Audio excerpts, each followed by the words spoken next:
Now, I have a couple of comments. I'll read them when it's appropriate. But we've been having Professor Michael Quay, a former Speaker of Parliament, raise key concerns. And we know that once we're in 2023, it also means that we're almost just in the election year. Because 2024, we basically just focus on elections. Professor Michael Quay is raising uneasiness about how first-time members of Parliament and a number of key parliamentarians tend to lose their seats. Would want to take an insert, have Justice Abdullahi, if he's still on the stream, have his comment on this subject and how this is affecting Parliament, and then come to the guests quickly. Almost every parliamentary election, majority of MPs usually do not return to the House due to a number of factors. The attrition rate of MPs, according to governance experts, affects the quality of parliamentary work. The Majority Leader, Oseche Mensah Bonsu, has always been vocal about this. Within the MPP now, a little over 50% are first-timers. How do you grow your party? How do you grow Parliament in that regard? So the people who come are inexperienced, they have to learn. And because of that, they are not able to hold the executive to, effective check. Former Speaker of Parliament, Professor Michael Quay, could not agree more. When half of the members of Parliament are rejected at an election, when you go back, you must think again. Because we have to ask, what is happening? It is very, very serious. Because, you see, we spend money sending MPs on various training programs and exposure activities, home and abroad. And then after 4 years, the man or woman doesn't come again. The state has lost money. Because you cannot gain it all within 4 years. So we need experienced members of Parliament. Just like the Majority Leader, the former Speaker of Parliament is of the view political parties should be blamed in a way for the attrition rate. Yes, in a way, because not that they are to be blamed directly, but the system itself gives rise to that. For example, the monocracy attendant to the present system, it is terrible. Professor Michael Quay prefers experienced MPs in order to strengthen Parliament and also gives respect to the institution. Let legislators be legislators, and then let them, for example, be thinking of how they can adopt private members' bills to enhance the parameters of our laws, not always thinking of what the executive have brought to Parliament, what is now the business by the executive. It is not helping us. So their reputation also drops in the eyes of their people. No wonder they think that they should elect other people, only for them to also come and suffer from the lacuna which already exists. He lamented the monocracy in politics is getting out of hand and suggested state funding of parties. Now we have Justice Abdullahi. Justice Abdullahi, legal practitioner, and he'll quickly join. But are you on now? I'm here. Okay, great. Yeah, I'm here. What do you make of this in terms of how this affects the legislature within the structure of the organs of government? Just give me about 2 minutes, and then I'll quickly go to the Member of Parliament and go to Kofi before we wrap up and come back to you. Absolutely. Right. So, Roland, this is it. The patience for everyone to be in Parliament is directly attributable to the fact that Parliament is only a stepping stone for everyone to be a member of the executive. Now, until that bridge is broken, so that members of Parliament would purely be and serve as members of Parliament with the hope of holding the executive to accountable, there is no way we would ever finish talking about this particular subject matter. Because the idea of becoming a parliamentarian in Ghana today, as per our constitutional provision, is just a stepping stone to be a minister or a deputy or be a member of the executive in one way or the other. What do you propose? So the benefits, Roland, the benefit in becoming a member of Parliament is huge by virtue of the fact that one gets to hold and administer a budget of no less than 100 million cedis. and of course, and indirectly, be able to influence policy from the executive point of view, be able to direct development from the executive point of view, and be able to benefit more that person's family, friends, and indeed constituency. Becoming a member of parliament in itself is not the goal. And it is the reason why there's a huge pressure from all Ghanaians, all corners of life, to think of going into parliament. Now, once this barrier is broken, if it's taken off, the pressure would dramatically reduce, and we may have a stable parliament with people ready and willing to serve as parliamentarians, and so would naturally be willing to learn if they know that that will not be a road to becoming a member of the executive. So those who become members of the executive focus on their main job, and those who become members of parliamentarian focus on their main jobs. And their main jobs, the functions are very clear, cut out.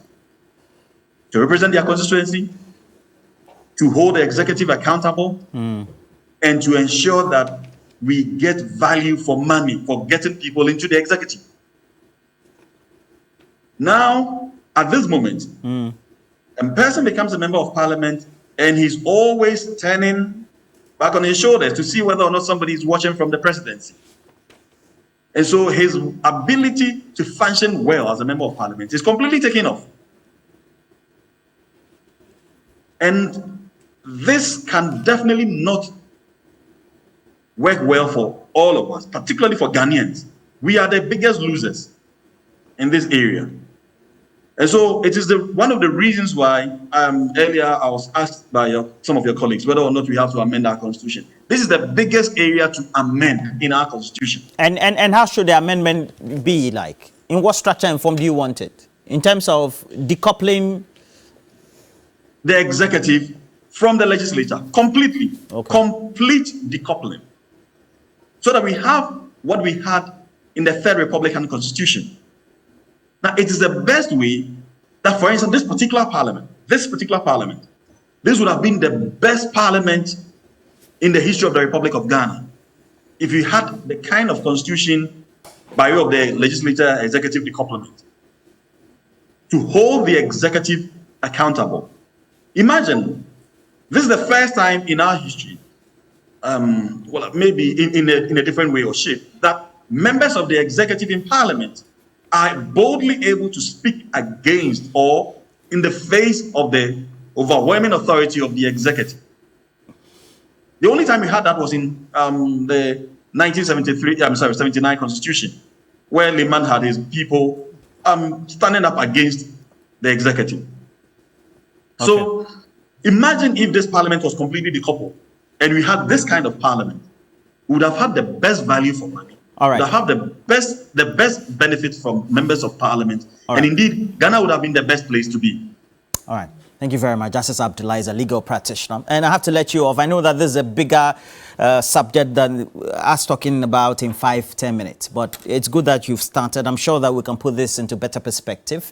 But you're a member of parliament, so I'll go straight away to you. What are the difficulties or the nuances that you gentlemen or ladies tend to face in the House, for which when you go is almost beyond the return? You go and sometimes you never come back. Well, first of all, I want to thank the lecturer. Justice Abdullah. Yes, and I know Majority Leader, Honorable Chairman Sabunsu, had this position for a very long time. And almost every speaker had similar views on this. But he dealt with only one part. There's an understanding that perhaps if members of parliament were only focused on the job of legislation and don't have to be part of the executive, the work of parliament would have been better. There are pros and cons. But if you take, for instance, in the UK, every secretary is a member of parliament. In fact, the opposition leader, the prime minister are all members of parliament. Yes. But government work, in fact, that is one of the best parliaments in the world to start with. So it is not merely the fact that you have a hybrid where people are wearing two hats, both executive and legislature. So that's one point. The second part is the way the constitution is structured. In fact, for you to, the threshold of holding the highest public office is to be a member of parliament. So So even if you want to be a minister, they will say the person should have been qualified to be a member of parliament, to be a minister. To be a president, you should have been qualified. The qualification criteria for all these things is a member of parliament. But the threshold is very low. There's no talk about experience of any sort, no academic qualification, no anything. Simply because we believe that if you were to draw a constitution and put those impediments, it means that you are going to be sidelining a section of our Ghanaian society. But we are in 2023 now. Is there a need for us to review this? I think we should not necessarily touch the constitution itself. It is the parties that should unite and have a criteria that reflects what the country wants as So give me a particular criteria. For instance, for which if you go for your party primaries, your delegates won't complain. Well, in fact, that is why it is not best for the members of parliament to be commenting because you are being. So all you are saying is that the parties need to come together at some bipartisan level. Yes, and I can give you an example. Level. In many jurisdictions, in the UK, who elects a parliamentary candidate? They are appointed. In fact, a few Ghanaians in parliament in UK, it's simply because the party decide that this is our safe seat. We'll carry you and go and put there. So he can become an MP in Volta region because the party decides that. Okay. And they can deselect you. They can decide that we are taking you off. Also because everybody wants to be MP because it's a good transition. There's winner takes all. You people, when you become, for example, I'm sure there are people from 2017 NDC who have lost their jobs. Yes. Okay. And if there should be a changing party government right now, people will lose their jobs. Being an MP is a one-way ticket. Okay. And I can tell you why. And then also when you're an MP, they see you in all these 400, right? They think that you are living lavishly. But they are the same people who come in and you have to give them momo, you have to go to their funerals, do contributions, etc. You are qualified to be an MP. For the way you understand because I've had you as friends, and sometimes I go to an MP's office and he has an agent somewhere, he's giving out the momo, and sometimes you keep asking, how is that MP going to pay for all this money? Yeah. You know. I don't know.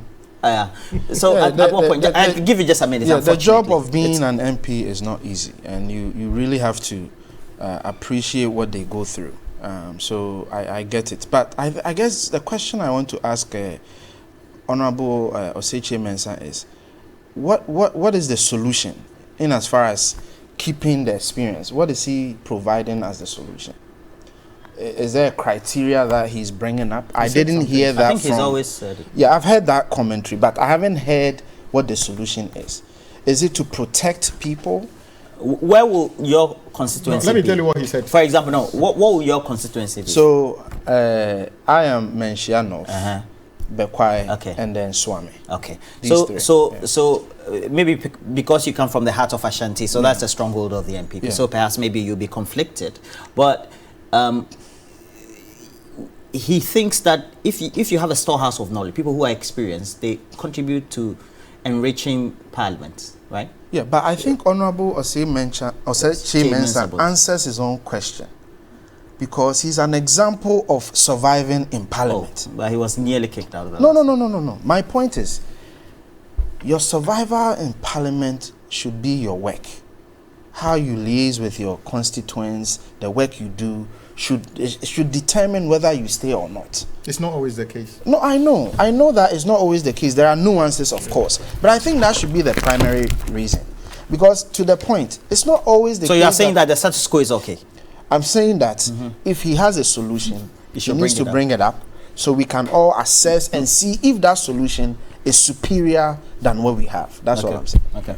I think what did he propose? One of the things he proposed is that the parties should be the mechanism to determine whether an MP is doing well, because the party is represented both nationally. How does the party do that? For instance, party member, there's a criteria. Right. Your work in the constituency, your work on the floor of parliament. So there should be a review. No. How does the party do that? Kofi Tonto is saying that it's a democracy. How does the party do that? Does this media general don't they do review of staff? Yes. See, they can tell assessment. Do you know the so they MPs, can tell who is done well and who my brother, do you know the MPs form part of the party leadership? Yes, yeah, we know. So when you say the party, you want people who are part of the party leadership to determine? I don't think it will come across as fair. Is a spokesperson for government. And thank you for coming, Kofi. It's been delight having you on the show as well. And Kwame Agboja governs. Kwame Agboja is a member of parliament. Agboja is okay. Okay, Kwame Agboja. Kwame Agboja. You don't like the Governors? I didn't say so, but to make it easier for you. Kwame Agboja is a member of Parliament for Adaklu. Thank you for joining me. Thank you. We're taking a break. We'll be right back with more right here on the show.